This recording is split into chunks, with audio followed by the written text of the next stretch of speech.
Shalom, Israel. First and foremost, I want to give all praise to Abba Yahweh, Bahasham, Yahweh Shai, Warakah Kadash. I want to give double honors to the elders of the teaching this truth to the four corners of the earth. And I want to give shout out to the Akim that's been laboring in this truth to the four corners of the earth. My name is Barakia. I'm a member for the Service of the Most High, 144, a sect out of Chicago. And today's topic, are we in the new covenant yet? Right. And the reason why I asked that question as the topic is because the Christian church has been teaching that we've been in the new covenant, right? And they say the new covenant is for the church, but they err in scriptures when they teach that, right? So I'm gonna break down. I'm gonna go into Jeremiah 31 to 31, and I'm gonna break it down line by line, by precept, to give the overstanding of the scriptures to show that we're not quite in the new covenant yet. We are transitioning to the new covenant. The prophecies that have to be completed out of the old covenant first, because you got to understand we have the Torah and the Tanakh, and we have the books of the good news, and we have the books of the epistles. So all these prophecies have to be fulfilled in the old covenant, and then we're going to transition to the new covenant. So the things that happen in prophecy are the transitioning to the new covenant. So when we get to the new covenant, then we'll be there, but we're not there yet because these prophecies have to be fulfilled. And I'm going to prove it by the scriptures. So I'm going to get the book of Jeremiah 31 and 31.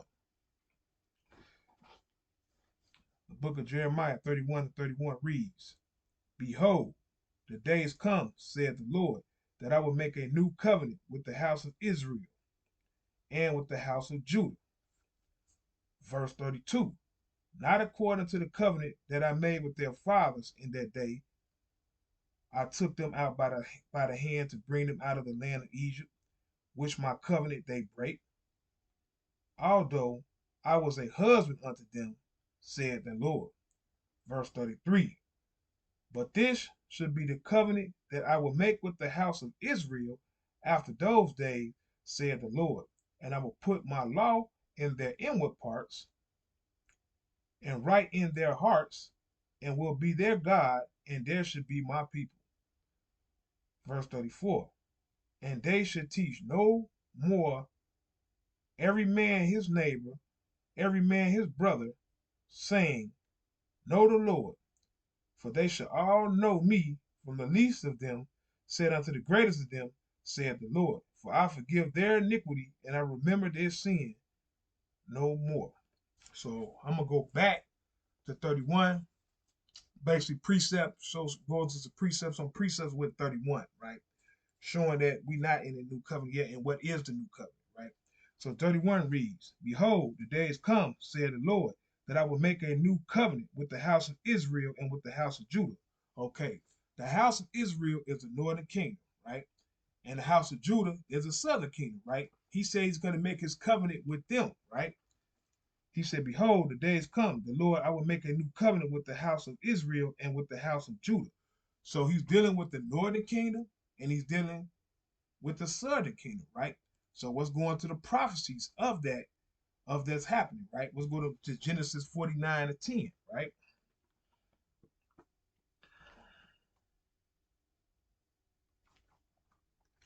This is the book of Genesis, chapter 49, verse 10. The scepter should not depart from Judah, nor a lawgiver from between his feet, until Shiloh come, and unto him should the gathering of the people be. So this telling you that the scepter should not depart from Judah. That's like a royal scepter. That should not depart from Judah. We always have some type of royalty about ourselves. This is Judah that he's talking about, right? And it says that the scepter should not depart from Judah, nor a lawgiver between his feet, unto Shiloh comes. So Shiloh is the epithet for the Messiah. That's another word for the Messiah. Shiloh is basically the Messiah, right? The Shiloh comes. So when the Messiah comes, unto him should be the gathering of the people be. So this is already showing you, right? This is in the book of Genesis. We ain't even got into the other books. It's already showing you that if some of the people are gathering, that should show you that They were apart. So if they was apart, it's showing that the Messiah had to come and gather these people together, right? So that's the new covenant, right? When Yahweh Shai returns, right? And when he returns, he gonna put judgment on the Gentiles, right? And when he do judgment on the Gentiles, then we gonna put us back in the land and we're gonna gather. That's when all the people gonna be gathered together, right? Let me go into Numbers chapter 24, verse 13.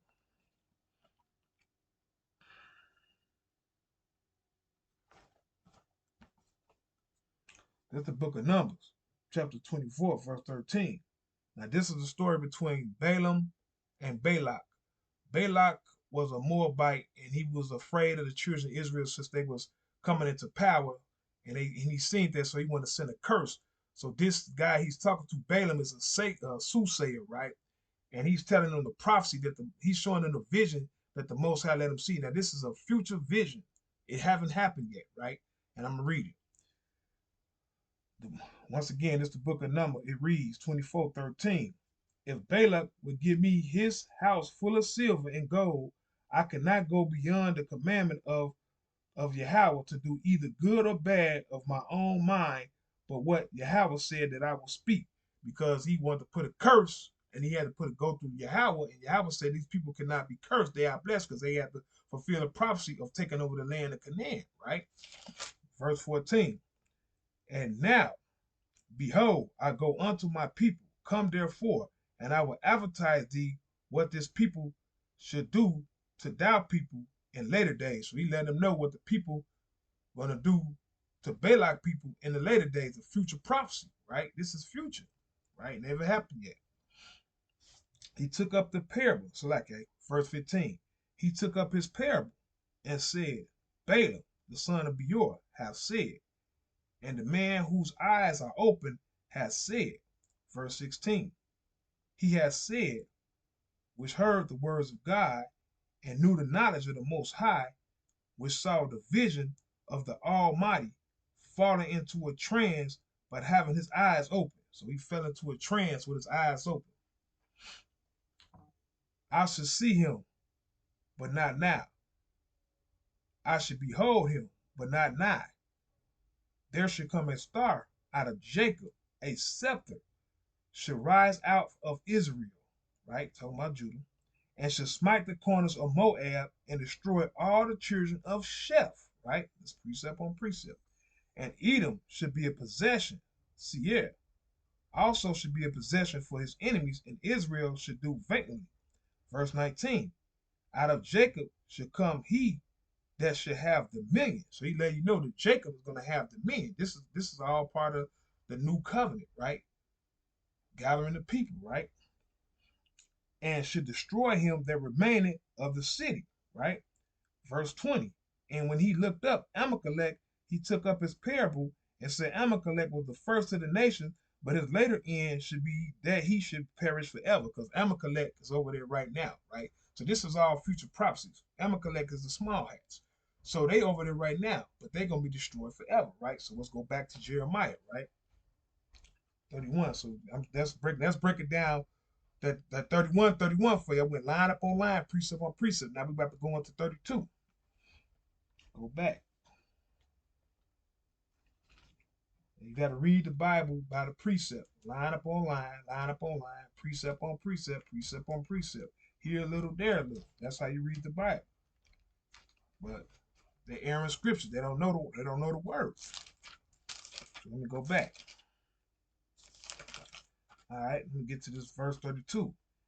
It says, not according to the covenant that I made with our fathers in that day, that I took them by the hand to bring them out of the land of Egypt, which my covenant they break, although I was a husband unto them, said the Lord. So the covenant that he originally gave us, we broke that covenant, right? We broke that covenant. That covenant was broken.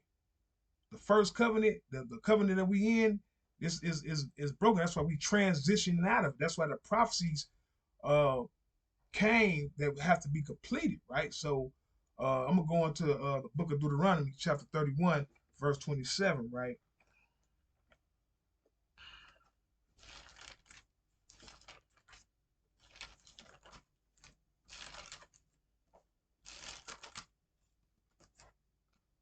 You know what? I'm gonna start at verse 27, but I'm gonna get this 31 to 16 first, and then I'm gonna jump down to 27. It said, the book of Deuteronomy, chapter 31, verse 16.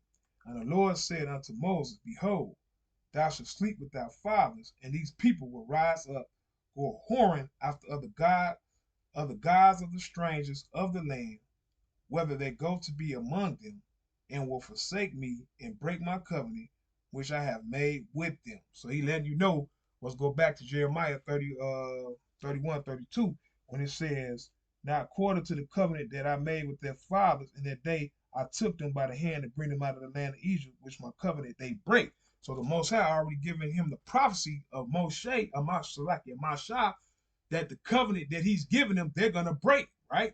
So let me read 27. This is Moses talking.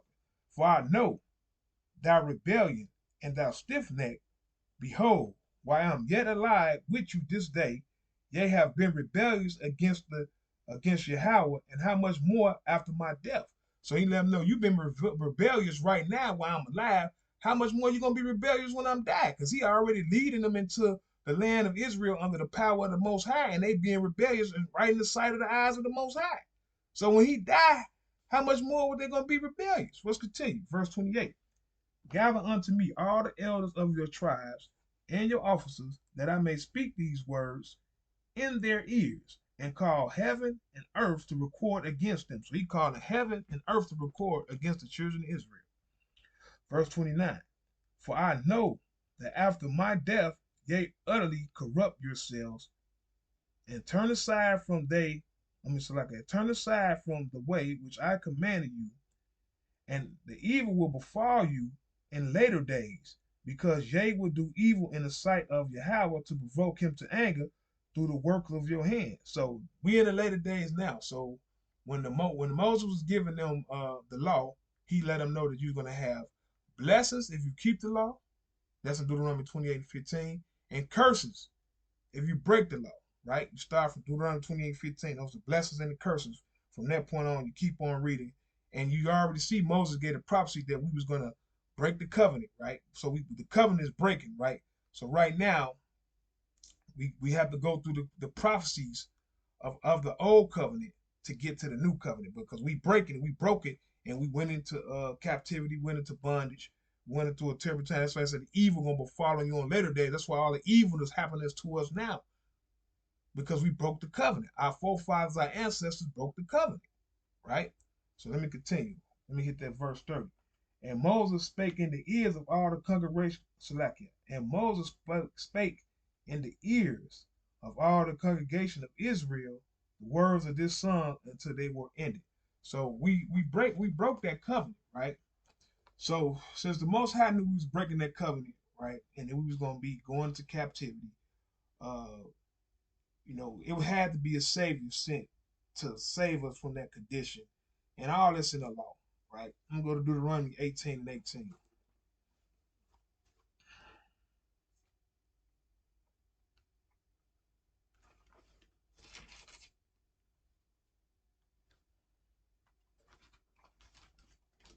All right, this is the book of Deuteronomy 18 and 18. I will raise them up a prophet from among their brethren, like unto thee, and I will put my words in his mouth, and he should speak unto them all that I should command him. So he let you know he's gonna raise a prophet, because he already knew that the children of Israel was gonna be disobedient. They wouldn't listen, and he knew they disobeyed Moses while he was alive. He know he's going to send another prophet, right? You know what I mean? He said, I'm gonna send another prophet, right? Verse 19, and it should come to pass that whosoever will not hearken unto my words, which he should speak in my name, I will require of him, right? Because then the Most High, he was sending the word that was made flesh. Deuteronomy 18 and 18 and 18 and 19, he said, I will put my words in his mouth, because he was the word, right? So he was the word made flesh, right? So the Most High already knew that they was not going to listen to Moses, and they was going to be rebellious. So that's why he had to send Yahushua, man. And the prophecies had to do what Yahushua had. These are things that Yahushua had to do so we can transition into the new covenant, right? So I'm going to go in the book of Daniel, chapter 9, 27.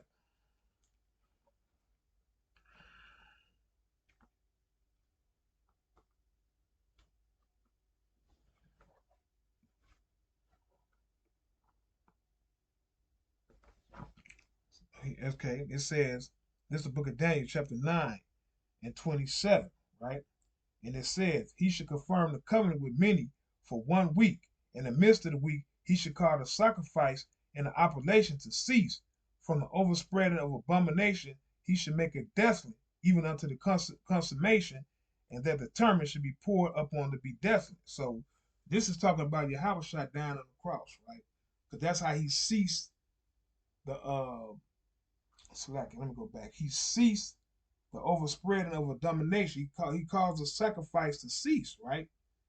And because see, once we go into captivity, you got to understand, like we had how it was set up, but the Levites was in control of doing all the sacrifices, all the meal offerings, everything of the traditions of keeping the Sabbath, the feast days, and new moons. But in 70 AD, we got conquered, so that was already prophesied too. So Yahweh shall have to become the ultimate sacrifice, right? In order for us to make reconciliation back to the Most High, to reconnect our connection back to the Most High through sinning, he had to send his son to die. And so like he sent the son to die so we can reconnect back with him, the Most High, the Heavenly Father, right? So this is all a part of the new covenant, right?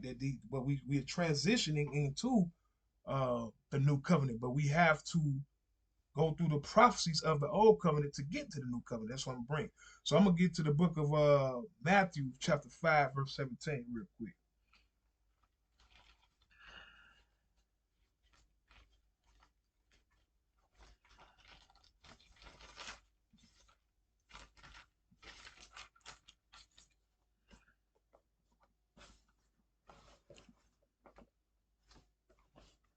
This is Yahweh talking, red letter. Think not that I come to destroy the law. So he's telling you not come to destroy the law, right? So the Christians teach that the law was done away with, everything was nailed to the cross. You hear Yahweh speak. Go back to 18:18. He said, I'm gonna put my words in his mouth, right? So this is the Most High talking through Yahweh. He's the word, right? He said, think not that I come not to destroy the law. He's telling you not to destroy the law or the prophets. That's the Tanakh. I come not to destroy, but to fulfill, to complete. So he got to complete. Everything has to be completed. So he's going through the process of going into the new covenant because things have to be completed by prophecy. Understand this. Verse 18, for verily I say unto you, till heaven and earth pass, one jot or one tittle shall in no wise pass from the law until all be fulfilled. So all has to be fulfilled. Everything has to be completed. So when everything's completed, yes, we're going into the new covenant. Yahweh first had the word had to become flesh. That was one of the things of the covenant that was already prophesied. That the word had to become flesh, right? Then now he's going into, now he had to be crucified. He had to be crucified. Jerusalem had to be destroyed, but I ain't gonna go into all that. But I'm just saying things will have to happen. All the prophecies that Yahweh said, this is coming from the Most High. He's the Word. That's why he said, I put my words in his mouth. All right, so let me get to the book of St. John, chapter 1. And now, Shalakia, let me go into the book of Matthew, chapter 26 and 26. Then I'm going to go into St. John. Shalakia, I'm moving ahead. I got to slow down. Okay, this precept back to Daniel 9:27. And he says, and as they were eating, Yahweh took bread and blessed it and brake it and gave it to the disciples and said, take, eat. This is my body, right? He took the cup and gave thanks and gave it to them, saying, drink ye of it all, of it. Verse 28, for this is my blood of the New Testament, which is shed for the many for the remissions of sins. So Yahweh is the mediator of the New Testament, right? Let me get to Hebrews 9. I'm going to go to Hebrews 9 and 13 and go back real quick.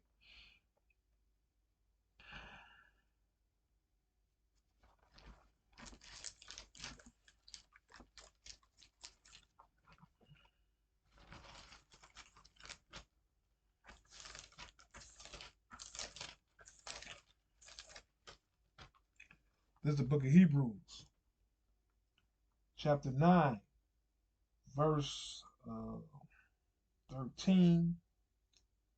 Let me see, that's what I'm looking for. Yeah, verse 13. And it reads, for the blood of bulls and goats and the ashes of a heifer, sprinkling unclean, sanctifying, and purifying of the flesh. Right? Verse 14. How much more should the blood of Christ, who through the eternal Spirit offered himself without spot to God, purge your conscience from dead works to serving the living God? Right? Verse 15. And for this cause he is the mediator of the New Testament, that by death, for the redemption of the transgression that were under the first testament, which was called, might receive the promise of eternal inheritance. So Yahushua was the mediator of the New Testament. So when he say, break my bread, that's my body, and the blood is remission of the New Testament. So we are being atoned by the blood of Yahushua Mashiach, still transitioning from the old covenant to the new. So he's the mediator. So when we get set up into this new covenant, it's gonna be an ordinance and gonna be ran by Yahushua. The Most High gave all power to Yahushua. So he's gonna be the king, and that's when gonna be the gathering of the people come. It's by this by we getting into the new covenant. We getting into the new covenant by his blood, though. The remissions of sins are by his blood, right? I'm gonna go back. And it says, he took the cup and gave thanks and gave it up to them and saying, drink ye all of it. Verse 28. For this is my blood for the New Testament, for the new covenant, right? So now we getting our blood in through the new covenant through Yahushua, right? Which is shed for many for the remissions of sins. So our remissions of sins comes through Yahushua, right? Through the blood, right? Verse 29. But I say unto you, I will not drink henceforth of this fruit of the vine unto the day when I drink it with you in my Father's kingdom. So right now he's telling them, right, when he get into the Father's kingdom, that's going to be the new covenant. When we get into the Father's kingdom, that's going to be the new covenant right there. So let me go back to Jeremiah 31 and 32. Go back to the precepts, right?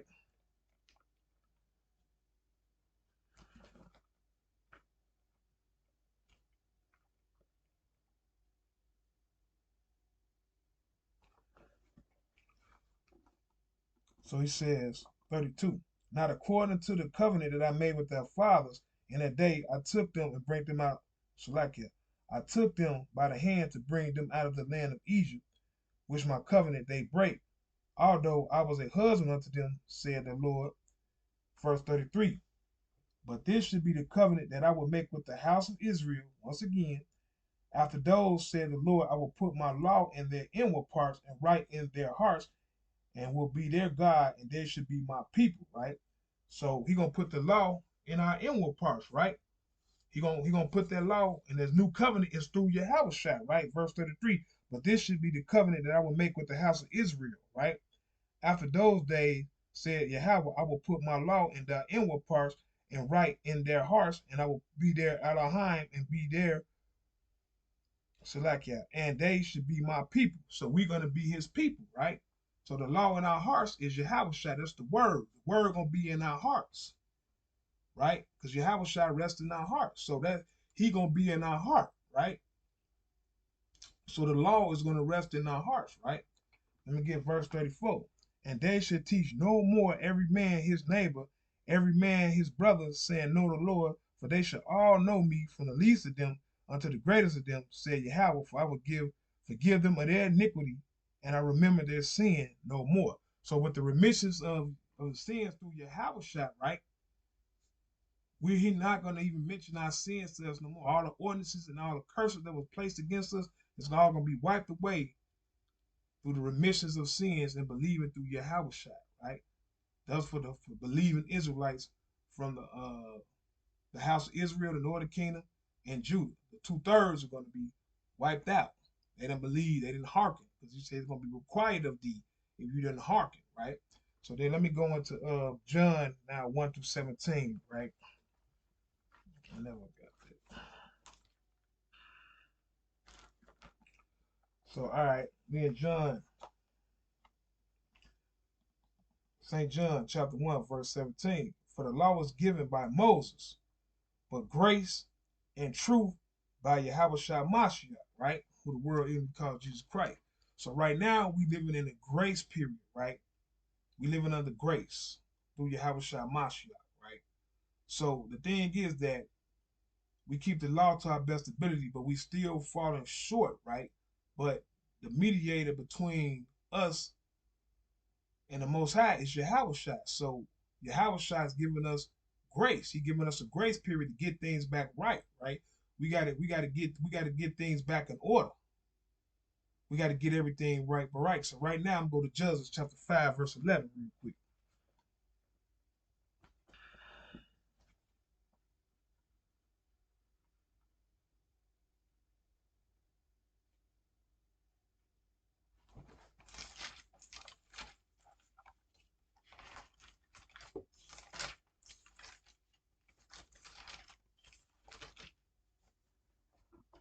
The book of Judges, chapter 5, verse 11. They that are delivered from the noise of archers in the places of drawn water, they rehearse the righteous acts of Yahweh, even the righteous acts toward the inhabitants of the village in Israel. Then should the people of Yahweh go down to the gates. So right now, this precept was for something back then. It's a twofold prophecy. Right now, we rehearsing the righteous acts. And the scripture says righteous acts. So it's righteousness, like the commandments in the book of John, I believe in First John, when it says uh, the commandments of God is not grievous. They are not, so they mean they're not bad. Because that's letting you know that the acts of the Most High are righteous. These are righteousness that we post. When we keeping the Sabbath, we keeping the new moon, we keeping these feast days. These are righteous acts that we rehearsing right now through the grace period, through the remissions of sin through Yahweh Mashiach, because we're not doing it 100% correctly, because we've been scattered to the four corners of the earth. We're not in the holy land like we're supposed to be, and we don't have the Kohen, the Levites that come from the bloodline of Aaron. We have to know those people directly, and we have to be in the temple of the Most High. That's right now. That's all. We can't do none of that right now because we scattered to the four corners of earth and we still in captivity, right? So through the grace period, through Yahushua, we rehearsing the righteous acts, right? So let me go into Colossians chapter 2, verse 17.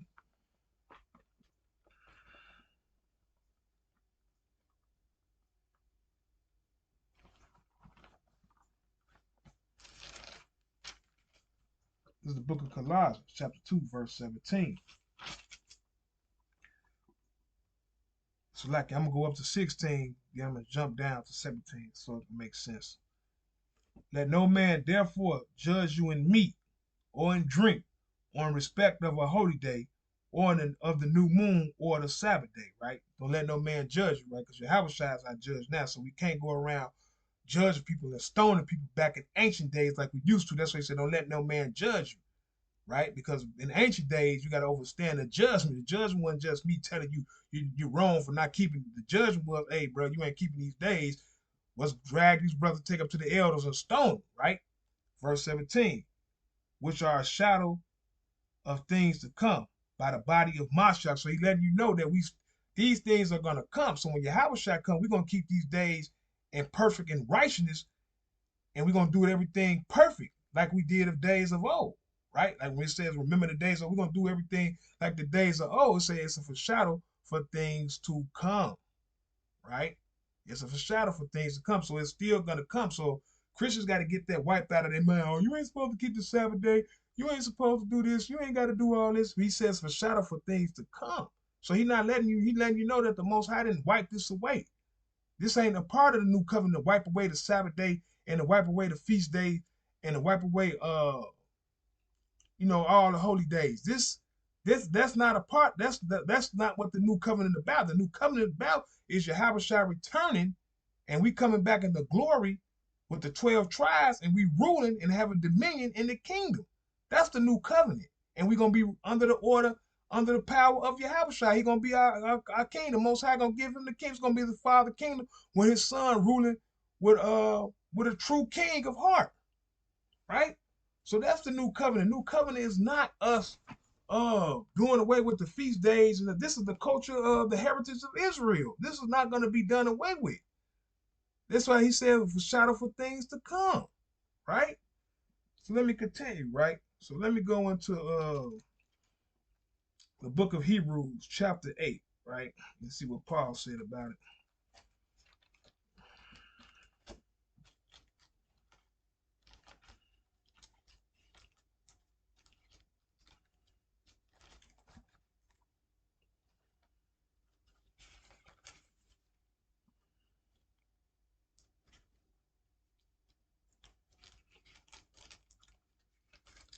Hebrews, chapter 8. All right, I'm going to Hebrews, chapter 8, and I'm going to start at verse 7. For if that first covenant had been faultless, then should no place have been sought for the second, right? Verse 8. For finding fault with them, he said, behold, the day should come, say Yahweh, when I will make a new covenant with the house of Israel and with the house of Judah. Even Paul talking. This is New Testament now. We out of the old.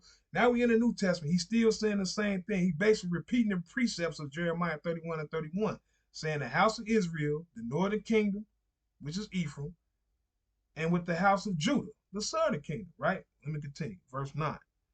Not according to the covenants that I made with their took, Salakia, not according to the covenant that I made with their fathers in the day when I took them by the hand to lead them out of the land of Egypt, because they continue not in my covenant and regard them not, said Yahweh. Verse 10. For this is the covenant that I will make with the house of Israel after those days, said Yahweh. I will put my laws in their mind, I will write them in their hearts. I will be to them a power, and they should be to me a people.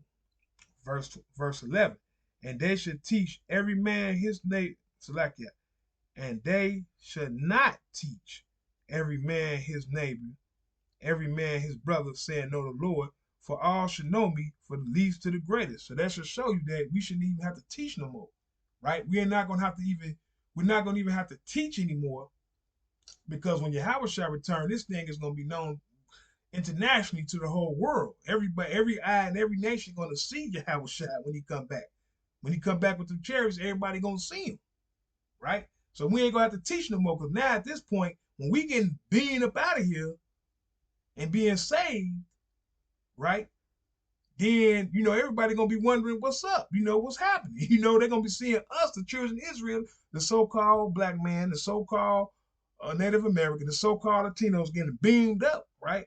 And we going back to the land of Israel, right? Going back to the kingdom, right? And everything being restored, then they're gonna see the works that Yahweh shall do when he comes destroy the kingdoms and the rulerships and tear down all these great elite kingdoms and everything. When they see that, then we ain't gonna have to teach no more, because they're gonna see it for themselves, right? And then let me continue, right?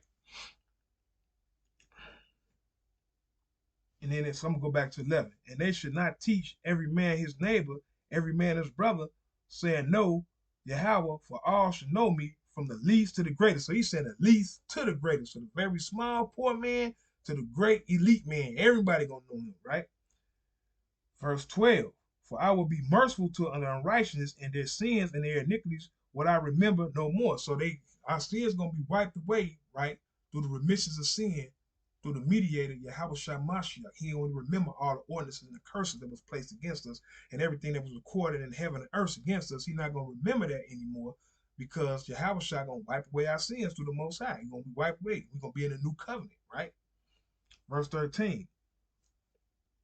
And that said, a new covenant that he had made the first old, now which decaying and waxing old and is ready to vanish away. He said, let's go back.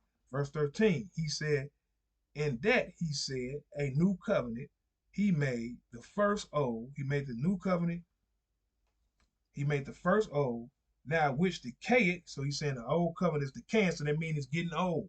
It's getting old. It's decaying. That means it's getting old. He didn't say it was gone. He said it was decaying. Meaning it's still around, but it's getting old. It's about to be, when you do something decay, it's about to be finished. It's about to decay to it. It ain't no good no more. It's about to be gone, right? And wax it old and is ready to vanish away. So, right, anything that decay is about to vanish away.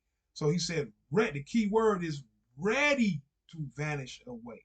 Let's go back. And that he said, a new covenant, he that had made the first old, now that which decayeth and waxeth old is ready to vanish away. So it's ready. It's not vanished away, but it's getting ready to vanish away because we are transitioning. It's decaying. The old covenant decaying because we can't. We falling short anyway of the old covenant anyway. You know what I'm saying? We just only being saved by the mediator through Yahweh Shai Mashiach. That's the mediator, right? So let's continue. So he said, ready to vanish away. So we're going to go into some of the things that's going to happen in the new covenant. I'm going to get the book of Isaiah, chapter 14, 1 and 2. Because this is the reason why we ain't going to have to teach no more.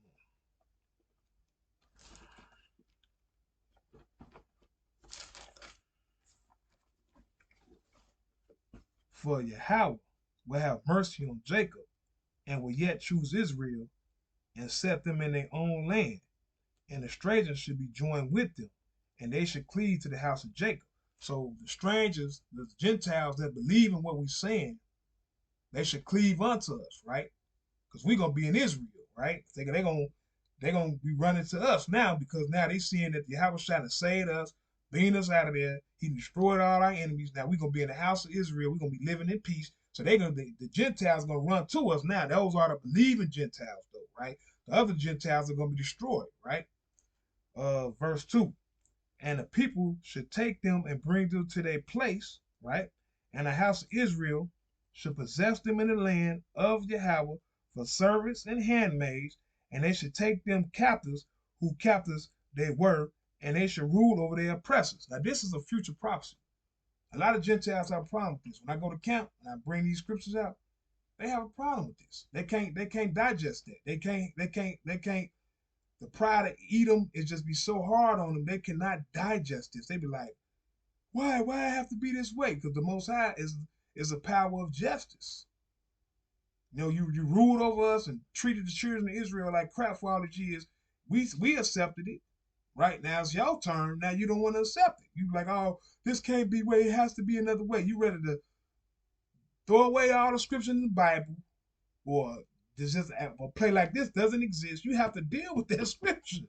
Why is it saying this? You have to deal with it. You can't just throw it away. He's saying that you're gonna have to serve, right? And it said you should rule over. It said thou should take the captives whose captives they were, and they should rule over their oppressors. This is the new covenant that we coming into.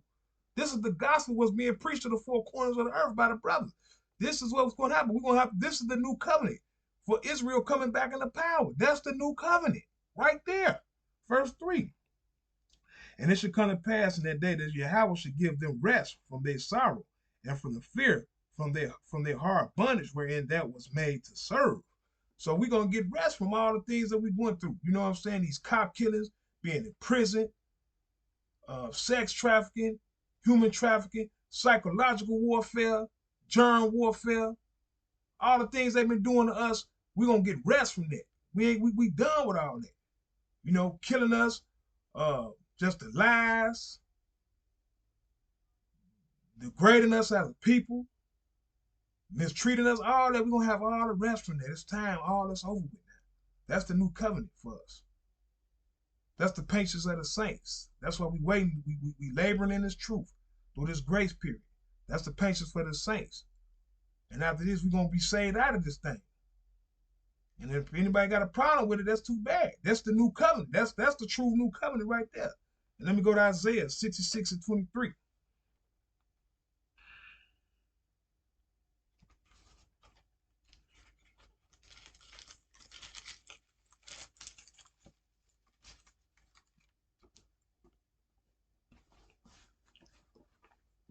Matter of fact, I'm gonna go up 22 and then go to 23, right? It says Isaiah chapter 66, verse 22. For as a new heavens and a new earth, which I will make to remain before me, said Yahweh, so shall your seed and your name remain. So now you know the children of Israel remain. So that takes out the Christian church with the new covenant. Y'all think he said that the children of Israel name should remain, right? Verse 23. And it shall come to pass from one new moon to another, from one Sabbath to another, shall all flesh come to worship before me, said Yahweh, right? So we go back to 14, 1 and 2. So we're going to be teaching the Gentiles when we get in the land, we take them as servants and handmaids. We're going to teach them about the new moons. We're going to teach them about the Sabbaths. We're going to teach them how to worship our Creator. We're going to teach them. And that's the only way they're going to be saved in the kingdom is by listening to us and cleaving to us through Yahweh Shah Mashiach. They're going to have to accept our King first, Yahweh Shah, accept the Most High and our King first. You know what I mean? Then they cleaving to us, and then we're going to teach them how to serve the Most High and our King. We're going to show them how to serve the power of Israel. We're going to show them, right? Verse 24. And they should go forth and look upon the carcass of the men that have transgressed against me, for the worm should not die, neither should the fire be quenched, and they should be abhorrent unto all flesh.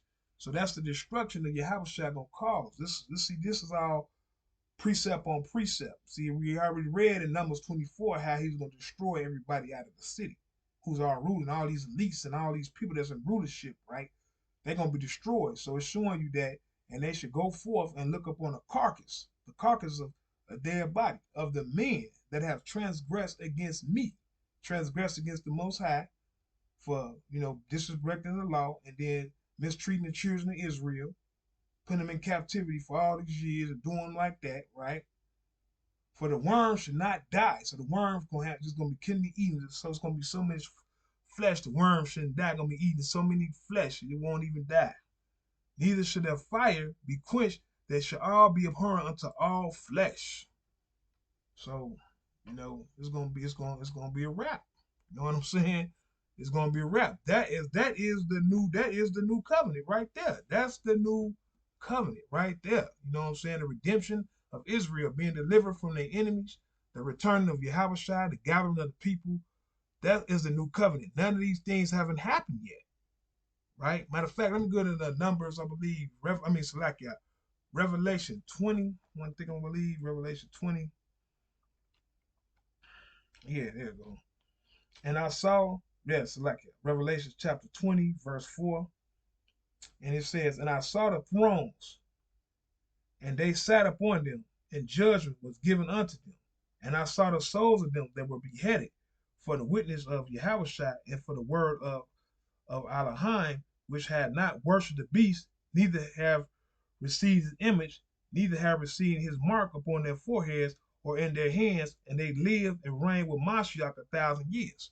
So we're going to reign with Mashiach for 1,000 years in the kingdom, in the Father's kingdom. When we go back to Matthew, I believe 26 or 28. So like I get it just to get it verbatim. I don't want to paraphrase. I want to make sure. Verse 29. So I'll read that. So this was going to happen in the Father's kingdom.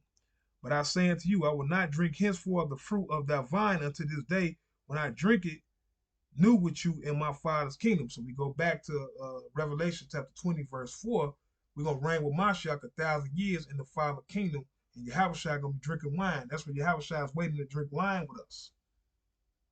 We're going to be drinking wine in the new kingdom, in the Father's kingdom, with the redemption of Israel, with the northern kingdom combined, the southern kingdom combined, and we're going to be as one. And we're going to be ones that were scattered to the four corners of the earth, wherever we were scattered to, we're going to be combined in one, ruling in Israel, ruling over our oppressors, just like the scripture says. But Shalom Israel been on long enough. I want to give a shout out to the elders that doing this work to the four corners of the earth.